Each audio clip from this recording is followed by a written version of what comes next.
introduce Andrea Ritchie. Better being a homer because he retires the first day. In a moment. I'd like to introduce Andrea Ritchie, who's a speaker today. She's a graduate of Cornell University and Howard University Law School. Andrea Ritchie is a civil rights attorney focusing on profiling, policing, and physical and sexual violence by law enforcement agents against women, girls, and LGBT people of color. She's published a number of books and articles, has testified before several federal government bodies, and was awarded a Senior Soros Justice Fellowship to pursue her work around the policing of women of color.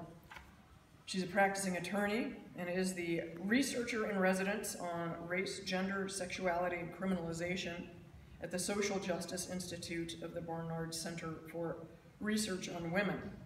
Andrea's latest book is Invisible No More, Police Violence Against Black Women and Women of Color, which, if I'm not mistaken, I see right over here. Ideally, she brought a couple of copies for sale, so feel free to engage.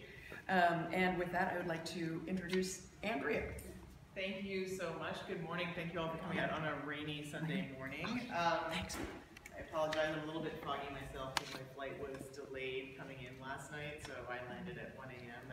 and then found a lot of people sleeping in cots on the airport who I guess were trapped there for longer. So I'll try and keep it quick and coherent. So before I start, I also just want to just give kind of a healthy warning that I am going to talk about at times sexual violence. I will try and keep it not too graphic. It's Sunday morning at church here, but that's one of the things that is a feature of the criminal justice system for women and LGBTQ people that we don't often talk about, and I just want to give a warning because you never know who's in your audience and who's experienced what. I'm also going to be moving back and forth between two pieces of technology, so hopefully it's going to work here. But the title of my book is Invisible No More, and it's about countering invisibility of women and LGBT people in larger conversations around mass incarceration, racial justice, and criminalization in the United States. How many of you were here for the first lecture in this series? Okay, fair number of you. And for the movie screening of the 13th? Okay, so you heard part of the story there, right? And so I'm here to tell you the other part of the story. One of the things, kinds of invisibility that I am trying to counter is women's experiences of mass incarceration, which you didn't hear as much about in the 13th, and you don't read as much about in Michelle Alexander's The New Jim Crow. And there's lots of reasons for that, one of which is the numbers of women who are stopped, frisked by police, arrested, and incarcerated, or put into immigration proceedings tends to be much smaller than the number of men. But women are also the fastest growing prison population. So in other words, those numbers are increasing and increasing dramatically. So you'll see from this graph that the number of women in prison has increased 700% over the past 4 decades. And if you look at jails, like Cook County Jail, so the conversation about mass incarceration focuses primarily on people who are in prison and excludes people who are in jails like Cook County Jail, which, as you all know, is one of the biggest jails in the country. And there, the rate of increase in women's population in jails since the 1970s has been a 1,400% increase. So, you know, women might not be doing the same kinds of hard time in state or federal prison, but they're probably doing the same amount of time, just in smaller stints, like in 10-day, 2-month, 3-month, 1-year stints in local county jails. So we need to pay attention to that. And we need to also pay attention to the continuing, oh, sorry, I'm looking on my screen, not on yours, the continuing racial disparities in women's incarceration.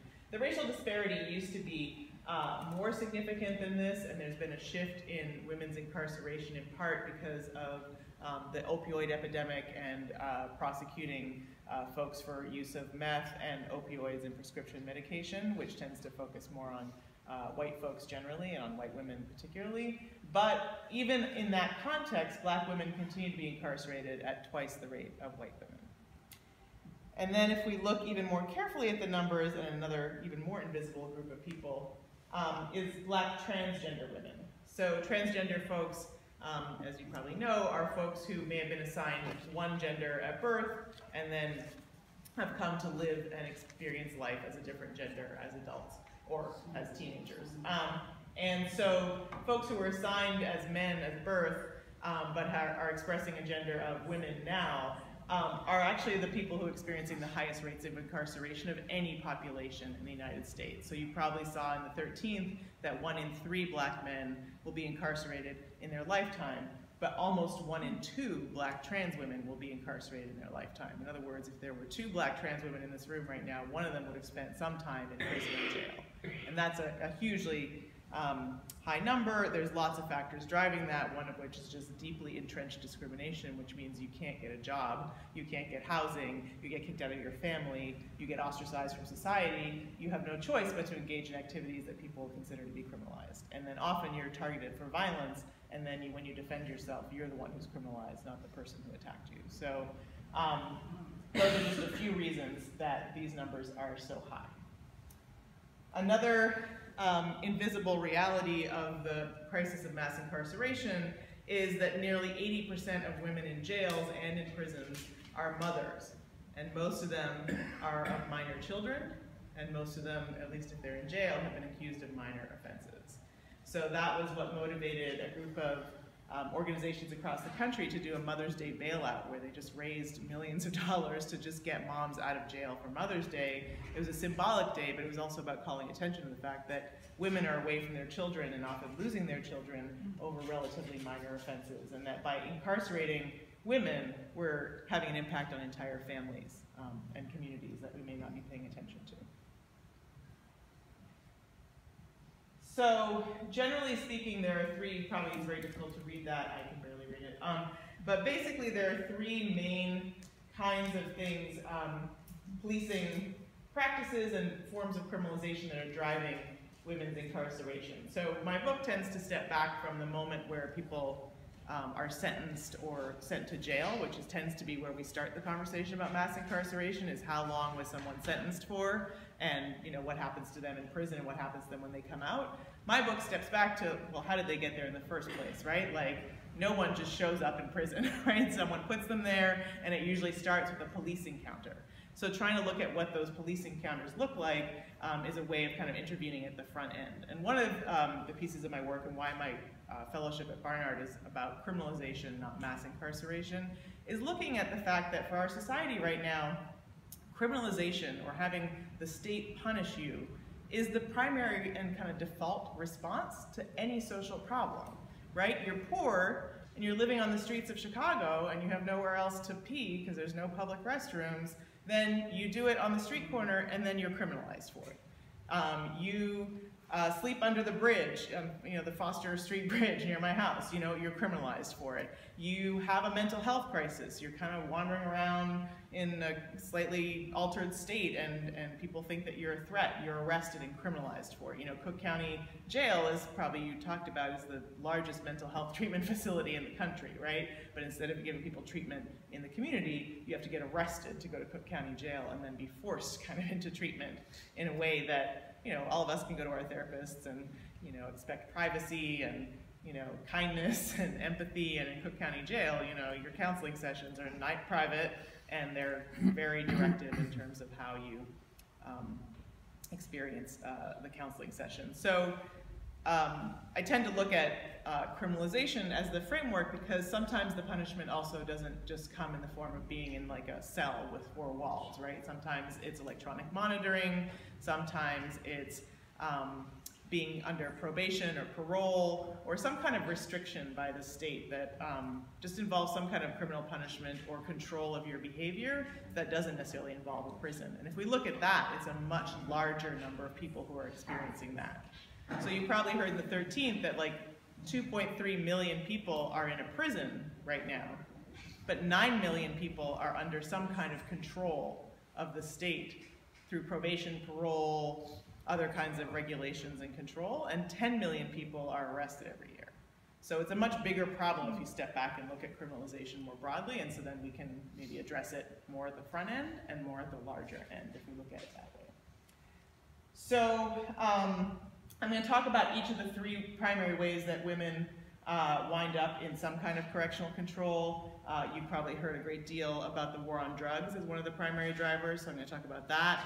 Also, public order offenses are kind of the second driver, so I'll talk to you about what those are. And then crimes of violence are, a third of women are in state or federal prison behind a crime of violence, so we'll talk about what those crimes look like and why. But before we go there, I just also want to talk about or mention the invisibility of women who never make it to a jail cell or a prison cell or correctional control to be part of the conversation around mass incarceration. So that's just a list of 100 black women and girls killed by police. There are many more, and we don't tend to hear about them, right? One of the questions I sometimes ask in these conversations is, you know, what's the first name that comes to mind when I say police brutality? Sandra Bland.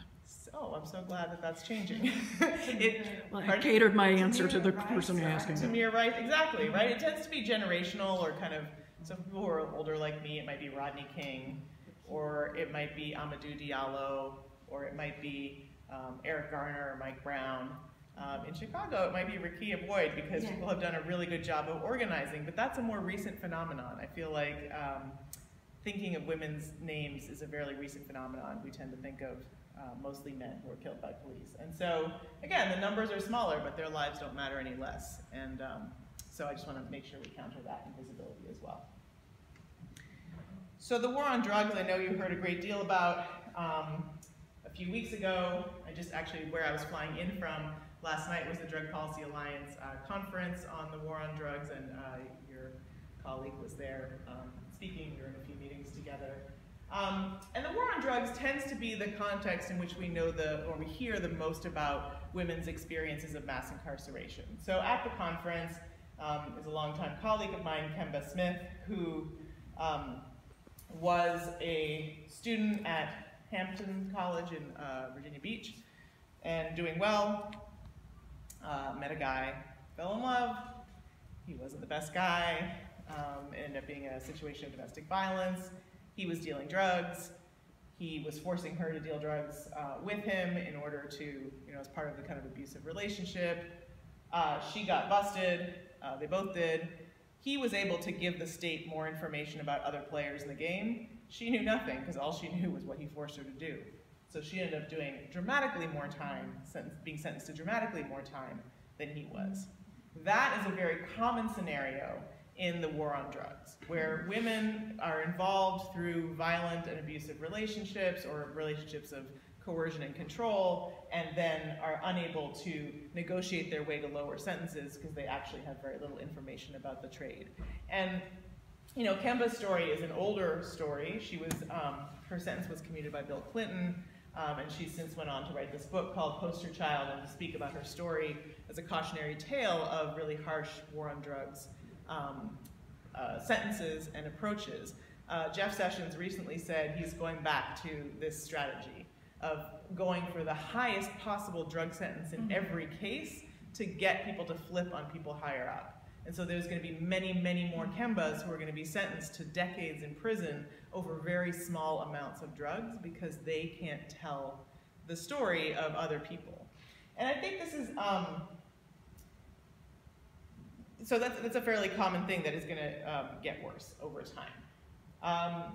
The other kind of story of women in the war on drugs is a story told, I mean, this is just one woman's story, but it's a many women's story, really, and I highly recommend both of these books, Poster Child and Becoming Miss Burton. Susan Burton's kid was killed by a drive-by, like just someone driving down the street and killed her 5-year-old child. And she didn't have access, she says, I didn't have access to therapy. She was living in a low-income black neighborhood. She didn't have access to therapy. She didn't have access to mental health services. She didn't have access to counseling. She didn't have access to any kind of support as a grieving mother. All she had access to was crack, and so she used it. And then cycled in and out of prison as a result for many, many decades until she came out, and someone, and her story also tells the story of re-entry, which I think you've probably talked about a bit too, is that once you've been convicted of offense, when you come out, there's very little for you. And the way that she sort of was able to get out of the cycle of in and out of jail was someone just took her into her home when she came out the last time out of prison, and just gave her a space to be until she could get back on her feet. And so she took from that that was what women needed when they came out, so they didn't get right back into the same conditions that they were in before they went in. And so she started a house called The New Way of Life. And that's basically what it is. It's a place you come out of prison and you can just stay there as long as you need till you figure out what's next for you. So her story is important, but what it tells us also is that trauma is often what drives women into prison in the war on drugs. So even though no one forced her, she had no abusive boyfriend forcing her to trade or deal crack or whatever, she got into it because she experienced a trauma in her life for which there was no support. Again, that more privileged folks in more wealthy communities and in white communities might have access to. So that's kind of the second story of the war on drugs. The third way that women get caught up in the war on drugs, and black women particularly, is because they're targeted in the war on drugs. So I know you've talked about how police target certain neighborhoods for drug enforcement, right? So I would venture a bet that there's a tremendous amount of drug use going on around us right now, but there's not a tremendous amount of policing that's going to catch it in this neighborhood. And whereas on the south side, the police are there to catch it everywhere, every how. They focus on open air drug markets, open air drug use by folks who might not have private spaces in which to use it. The key thing about that for black women and women of color is, like in any other industry, black women and women of color are at the bottom of the industry. They're not the kingpins, right? They're not the folks you see in Breaking Bad, right? Or whatever, right? They're the street level users and sellers, and therefore are highly visible to the police, and that's where the police are going and looking and targeting. So that's one way that black women and women of color get disproportionately targeted. The second is there's these very pervasive profiles of black women as crack hoes or crack moms or users of drugs, and also as couriers of drugs, of people who are carrying or concealing drugs at any given time. So police are particularly, if they see a black woman walking down the street in a particular neighborhood, going to look and assume that there's drugs involved in her, what she's doing in that moment, in the same way that, you know, a white woman walking down the street with like a giant bag of weed or a whole bunch of OxyContin would just not even attract police attention in the same way, because no one's looking at her being like, oh, you're an OxyContin hoe, right? Like that's not the framework in which police are looking at people. And so, pardon? I just wanted to add one thing, that I was at the grand jury down here, and we processed, just focused on drugs, 50 a day. They had us, you know, doing a true bill of indictment on small users so they could get to the big users. Exactly. So the systemic prosecutor's office is going after little people. So true, right? It's horrifying. And then who they're targeting is key too. So some of you may remember in the 1990s that there was a scandal at O'Hare, right?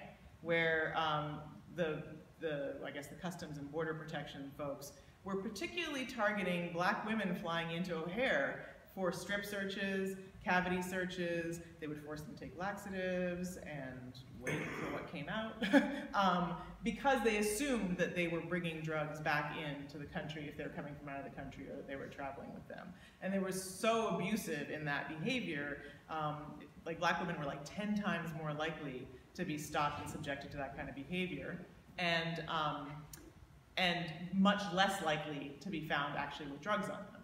So it was so pervasive and egregious that it became the subject of congressional hearings and of a class action lawsuit, both of which were successful in exposing this. But then that kind of died down. People thought that was over, and I just wanted to point out that that continues to happen on street corners and in homes across the country. So that's another way in which black women of color are targeted. Yeah?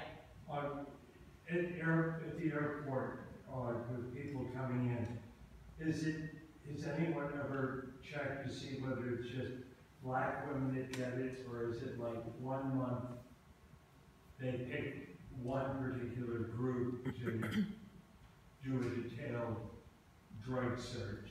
No, they have done an examination of, back then, someone looked at what the profile that they were told to look for. Yeah, that's what I meant. Yeah. Profile that they're told to look for something this month, and it was all the time, but they were told people to look for female black. Yeah, people with dreadlocks, like women with dreadlocks. So they don't say black because then that would be a constitutional violation, right? So they're like people with dreadlocks, people coming from Jamaica. They did also target Asian women, strikingly. We tend not to think of Asian people as being targets of police anything, but they targeted Asian women as well, and then of course Latina women. So they'd be like anyone coming from Colombia, anyone who speaks Spanish, right? So they don't explicitly say it, but the profile steers you in a particular direction. So when the white mules come in, they oftentimes are overlooked. Completely. So the orange is the new black. How many folks watch that? Yeah. So that's a highly unusual story that, she's that's focused on a woman who did time in federal prison because she brought a significant amount of heroin into the country under one time. Someone asked her to do it and she did it because she just was in love with the woman or whatever. And that's a highly unusual story, and I think they caught her because someone tipped them off or there was just so much heroin in the bag. But yeah, normally she would have gotten through, yeah. I was just going to corroborate, reinforce what you said, in that my younger daughter has olive skin, dark hair, dark eyes, and whenever she travels by herself, she's always pulled out. Right. And I'm sure when she travels with you. Me, of course, I shouldn't say of course. When she travels with me, she never is. Yeah. When she's by herself, invariably, yeah, she does. No, I have a similar experience. My mom's black, my family's black, I'm black. But when I travel on my own, it's okay. When I travel with my family, especially if we're coming back from Jamaica, like that, we're all in the corner and they're going through everything in my bag to see if I've somehow concealed weed in my shampoo. I don't know. So there's also the reality that in the context of the war on drugs, women are targeted in very gender-specific contexts. So when women go to give birth in a public hospital, oftentimes nurses will, without their consent, test their umbilical cords for drugs. But again, they're only doing that with the people who they already think are crack hoes, right? Who they already think will be using drugs.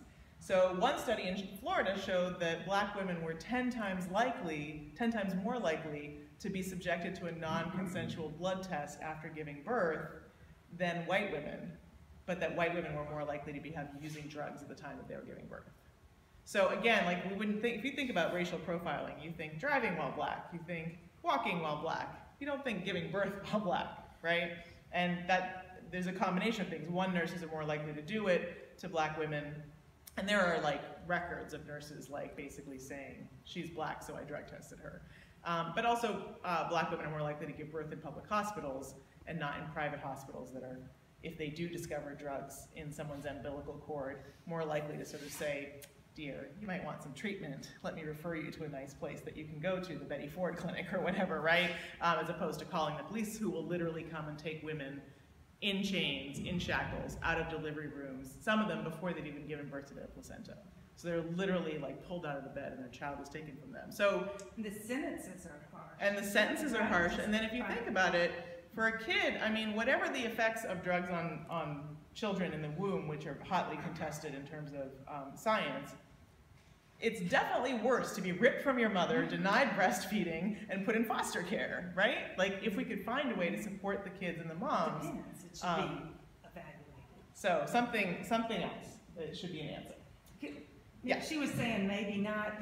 Did they ever think of changing the law so they could evaluate it rather than just, the law says split them up.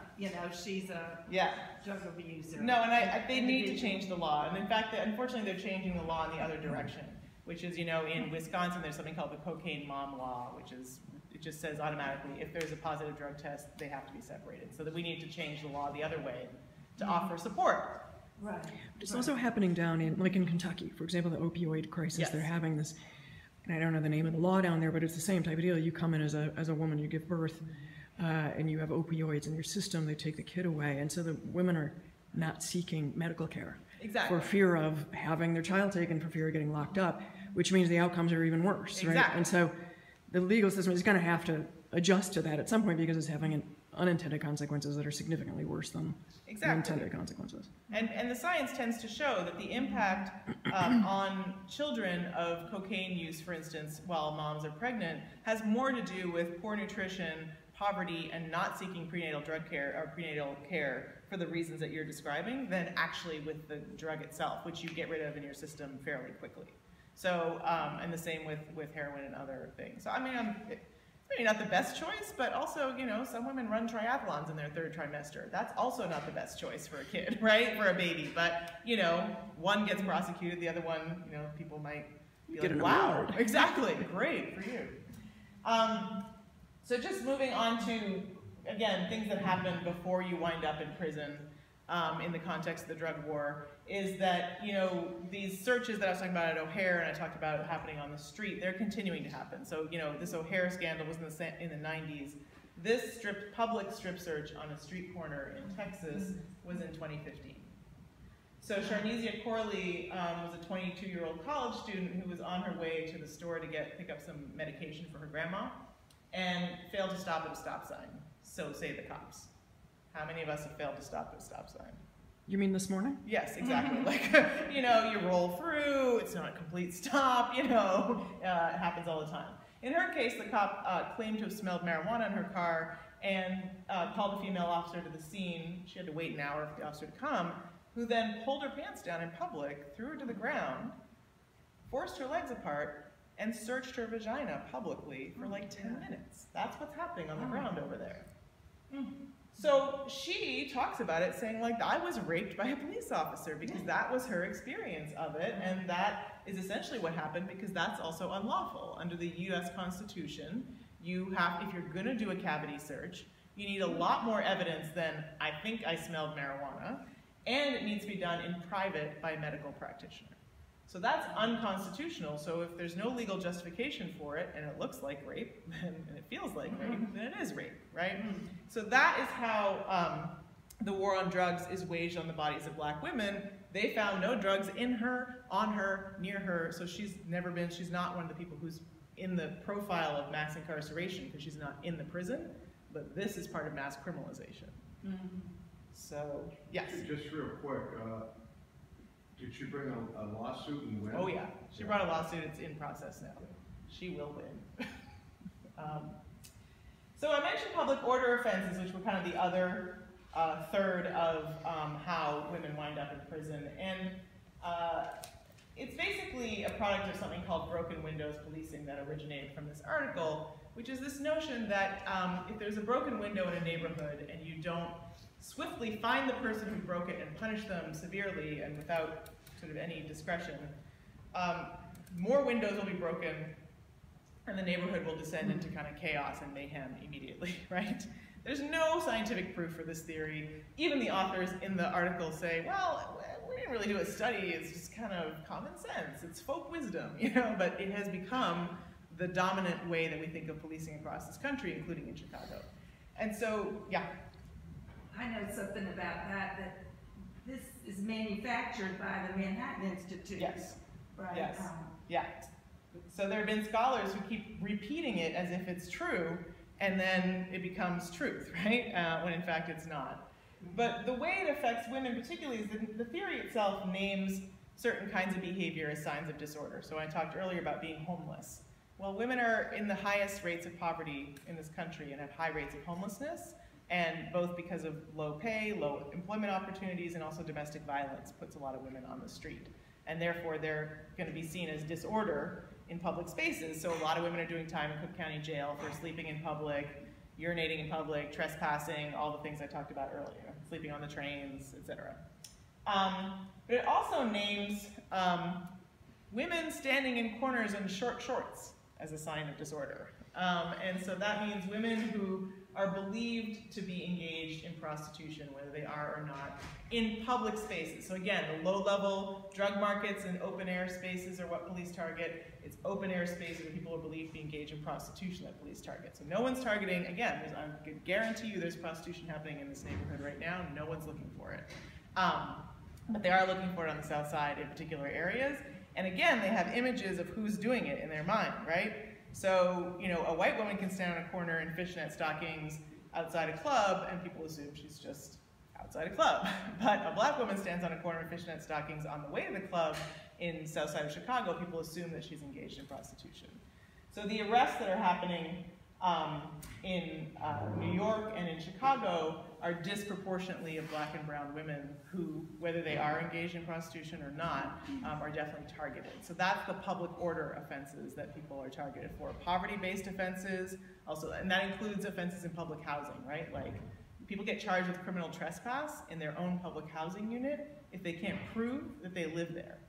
Well, if I'm just gonna go throw out the garbage, or go talk to my neighbor, I'm not carrying my ID with me to prove that I live there. But the police are arresting people for trespassing if they can't prove that they live in the public housing unit that they're in. So that's another kind of poverty, public order-based offense that's driving people into prison. I'll just point out that for trans women of color, profiling for being engaged in prostitution is even more pervasive. Dwana Johnson's a woman who basically was arrested for walking down the street, basically at the night. There was no client, there was no money exchanged, there was no evidence of any kind of prostitution. She was just walking down the street late at night, and they decided that she was engaging in prostitution and arrested her. And then other terrible things happened to her afterwards, but seeing as you all have to go to church shortly, I will move on. You've heard about these laws in Texas about, you know, people should have to use the bathroom based on the gender they were assigned at birth. People tend not to think about how that's enforced. You know, the police will be called, and people will be arrested and charged with criminal trespass. So that's, again, that's a kind of public order offense that drives people's presence in prison. Police presence in schools is another huge driver, and that's considered a public order offense. So maybe you saw this picture of a young woman being arrested in her classroom. She pulled out her cell phone, which is a violation of school rules. The teacher told her to put it back in her bag. She didn't put it back fast enough for his liking. He told her to leave the classroom. She said, "Why? I'm here to learn." And he called the police officer who was stationed in her school, and the police officer forcibly removed her from her classroom like that and charged her with an offense called disturbing a school. So again, that's a public order offense that's driving young Black women into prison or into incarceration. So Black girls make up 16% of girls enrolled in public schools, but 37% of girls arrested in schools, and 43% of girls referred to law enforcement. So this channeling and this mass incarceration of Black women and women of color starts quite early. These numbers are similar for Indigenous girls, for girls of color with disabilities. And it's also about policing girls' behavior, right? Like in her case, she just wasn't submissive enough, right, for the teacher's liking. She wasn't compliant enough. He told her to leave. She said why. She asserted her right to be in school and to learn. And that's not what we expect of young Black women, right? We want to train them to be more submissive, to be more domesticated. And so that's what produces these numbers when girls resist. The last thing I want to get to before closing, because again, I know you have to go to church, is the violent offenses. Because I think many of us think, okay, all the things that she's just been talking about are things people shouldn't be arrested for, right? Being homeless, using drugs, you know, public order in school, etc. But people tend to think people should be arrested for violence, right? Or for doing time for violence. And the problem is that when women are arrested for violence, it's usually because they are experiencing violence themselves. Women tend not to go around just committing violence for violence sake. It's usually a mental health crisis, or someone is hurting them. So Marissa Alexander, how many of you heard of Marissa Alexander? She's a Black woman who had just given birth. She had been in an abusive relationship for a very long time. She had just given birth to a baby 9 days before. She was in her home. She and her husband had split up. He came to the house to be abusive to her. She snapped, because she just had this new child. She was like, "I'm done. Like, this is enough. Get out of my house. Stop it. Just get out. I don't want to deal with you anymore." And he refused, and she had a gun that she was licensed to carry. And so she shot it in the air as a warning shot. Like, "Get out of my house. I'm not joking here." She was arrested. No one was hurt. No one, like, the bullet didn't go awry and hurt anyone. She was arrested and charged and prosecuted and sentenced to 20 years in prison for that. It was around the same time that Trayvon Martin's killer, George Zimmerman, asserted what the Florida law of you can stand your ground. If you feel threatened, you can stand your ground and defend yourself. He asserted that defense successfully in a situation many of us would think he was under no threat. He was following someone. That person wasn't following him. But in this case, you know, she was under threat. And she stood her ground and didn't shoot at them. She didn't kill anyone. She just said, get away from me. And she was prosecuted. Fortunately, she was freed by a movement of people, including many people in Chicago, who were like, look, you know, this is unacceptable. And through sustained advocacy, she's now out after having served a certain number of years in prison. But it's definitely a testament to how women wind up in prison. I could tell you a few other stories. Paris Knox is here in Illinois for defending herself against her abusive partner and defending her infant child against her abusive partner. She's doing 40 years until she gets a new trial. Tondelo Hall is serving time for failing to prevent, 30 years, for failing to prevent her abusive boyfriend from hurting her child. And meanwhile, he is doing 2 years for abusing the child. She's doing 30 for not being able to prevent the violence that was happening to her and her child.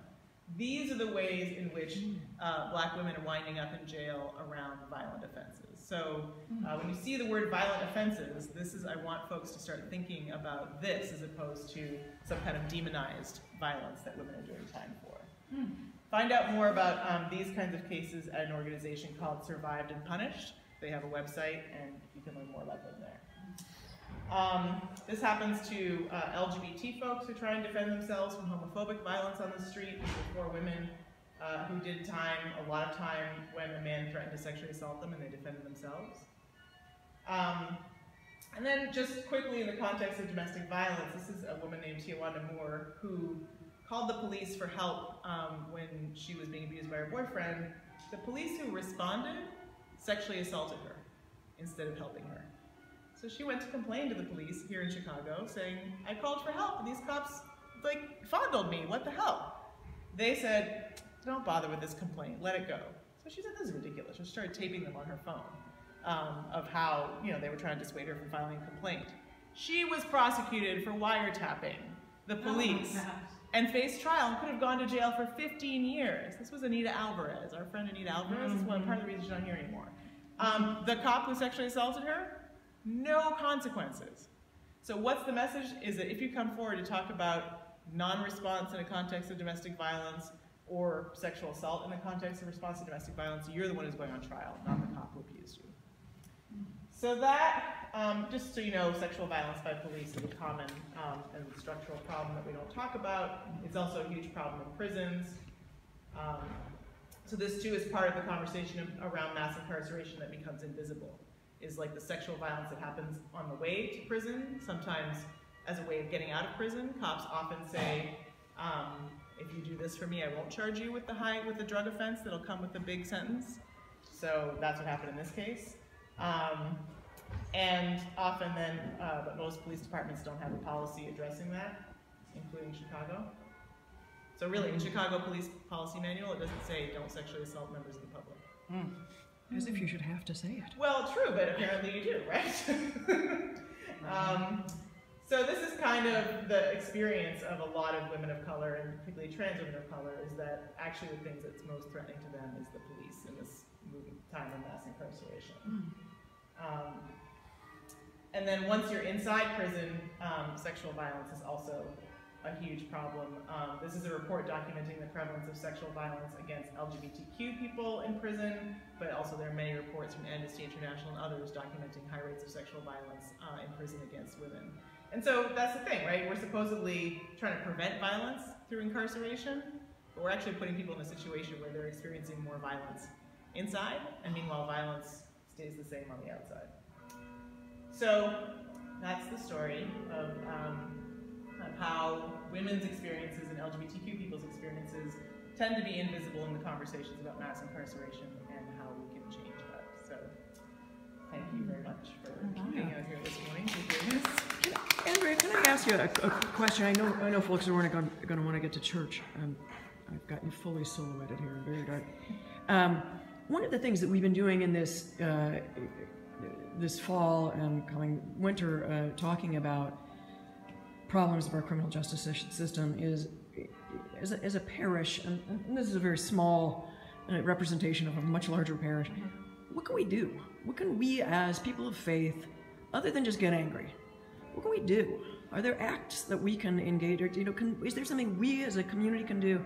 Is there something where we can involve larger part of our community and real steps that we could take that might somehow move things in the right direction? So you've already taken one by having a conversation or a series of conversations about it, right? And then you take those conversations home to your family and friends, right? So over Thanksgiving dinner, over tea or coffee, as things come up about the state of the world, just, continue to say, but really, have we thought about whether this actually makes us safer? We all are concerned about safety, but have we thought about whether the things that we're doing are actually making us safer?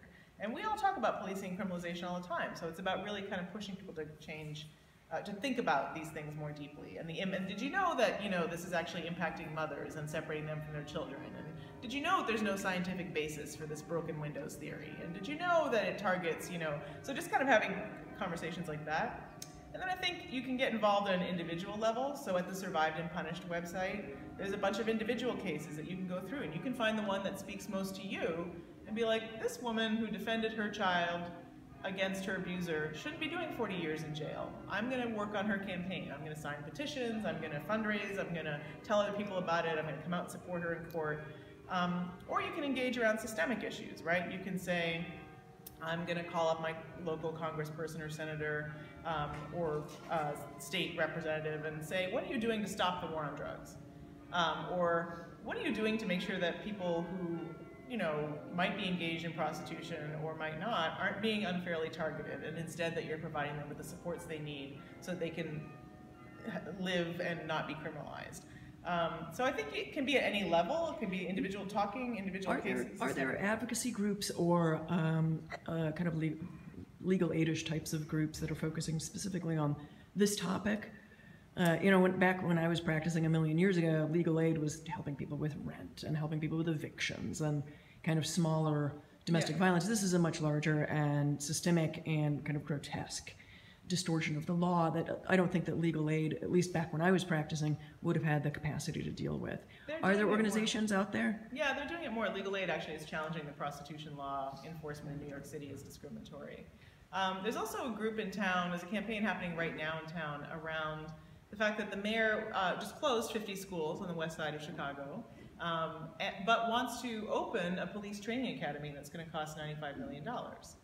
So you can call your council person right now and be like, I think you should reopen the schools and not open the cop training academy. So that's one option. So, and the groups, there are a number of local groups who are leading that you can find under kind of No Cop Academy online. Yeah? Along those lines, what can we do? Are these sentences arbitrary, and are the judges just handing them down? Is it the prosecutor, or where do these random sentences come from? Both. 4 years for... Right, all of the above. The prosecutor, so you can do a campaign to get rid of a prosecutor who you think is pursuing unfair sentences, and that's how Anita Alvarez got the boot, right? And now we hold Kim Foxx accountable for what kind of sentences she's seeking, right? There's also judges. Juries, so that's why talking to people in your community is important, because they may end up on a jury one day. And then the sentencing piece is sometimes by law or sometimes by policy. So for instance, Jeff Sessions just put out a memo telling his prosecutors to seek the highest possible sentence for drug offenses. So you can put pressure on your federal reps to tell Jeff Sessions to go back to discretion, go back to considering the circumstances of the offense, etc. The story you said about the woman shooting the gun in the air, I thought in your own home you had the right. Yes, she did too. It's like, where is that 40 years? That seems so arbitrary. Yeah. So whatever she does. It was the prosecutor. So there was a huge campaign to get rid of that prosecutor, and she's gone now. Yeah. Also, I'm with this National Alliance Against Racist Political Repression, and we're pushing CPAC, Civilian Police Accountability Council, and pushing to get the policeman who murdered Laquan McDonald convicted. They're still kind of holding it up.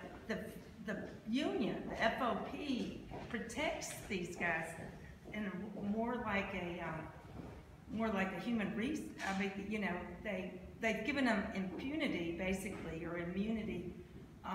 Not a single white cop has ever been convicted of killing a black criminal, per victim. And so we're pushing to get the first one convicted right? No, that's important. And I think the thing about the police unions is another place to make an intervention is to talk to your city council members about what are you negotiating with the police unions and what are you negotiating away with the police unions? Because, you know, police sexual violence, currently the only place if you're sexually assaulted by the police to report it to is the police. And that's what happened to Tiawanda Moore, right? She went to the police to talk about the police sexually assaulting her, and that started this chain of events. Mm-hmm. So they tried to pass a law saying you could go to an independent oversight agency to report police sexual violence. The FOP blocked that law. The police union blocked that law. What was the law again? I can't remember the name of it, but it was to move complaints of police sexual violence to the independent oversight agency. Oh, right.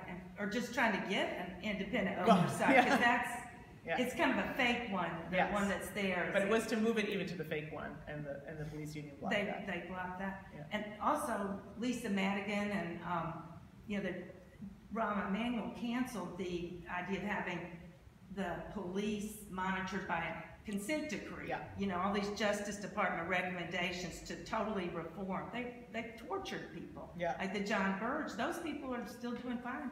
Yeah. But so we need a consent decree. Yeah. But maybe not with this Department of Justice. You got 4 to 8 years before. But the courts forced the police to at least go by basic standards. Right. Completely agree. Completely agree. Yes, sir. I'd like to submit. First of all, I went to Cornell too. I graduated in 1952. We're just a few years apart. Okay. Yeah. At that time, there was tremendous discrimination, not only against people of color, but as an example, if you were a Southern Italian, you were spat upon. If you were French, I was born in France, I was a frog. And the fraternity houses and the sorority houses did not accept people who were not Northern Europeans.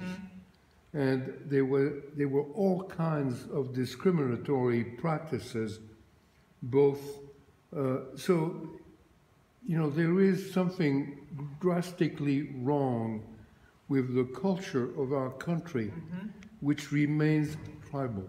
Absolutely. And we were the victims of Northern European tribes. Fortunately for me, when I was born in France, my parents came from Russia. That's a Northern European country. So it gave me a half opening on society around the campus.